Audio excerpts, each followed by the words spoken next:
అక్కడ దాకా ఎందుకు పల్నాడు రండి. పల్నాడులో గురజాల్లో ఎరపతినేని శ్రీనివాస్ గారు ఉన్నాడు, ఒక ఆయన ఎమ్మెల్యే గారు.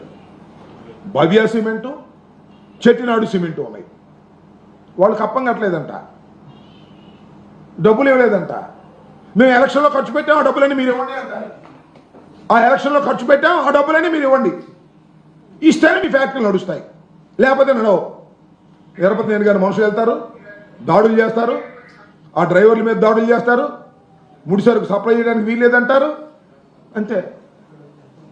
భవ్య సిమెంట్స్, చెట్టినాడు సిమెంట్స్ ఒకటి 50 రోజులు, ఒకటి 30 రోజులు మూలబడిపోయింది, ఉత్పత్తి ఆగిపోయింది. ఏంటి అన్యాయం? పల్నాడులో, ఆంధ్రప్రదేశ్లో అనేక చోట్ల ఉన్నటువంటి ఫ్యాక్టరీలు మూతబడిపోయేటటువంటి పరిస్థితికి ఇవాళ కూటమి ప్రభుత్వం వల్ల జరుగుతూ ఉంటే ఎక్కడి నుంచి వస్తాయి ఇండస్ట్రీస్ చెప్పండి, నేను అడుగుతా ఉన్నా. ఒక్క ఇండస్ట్రీ కూడా వచ్చే పరిస్థితి లేదు కదా.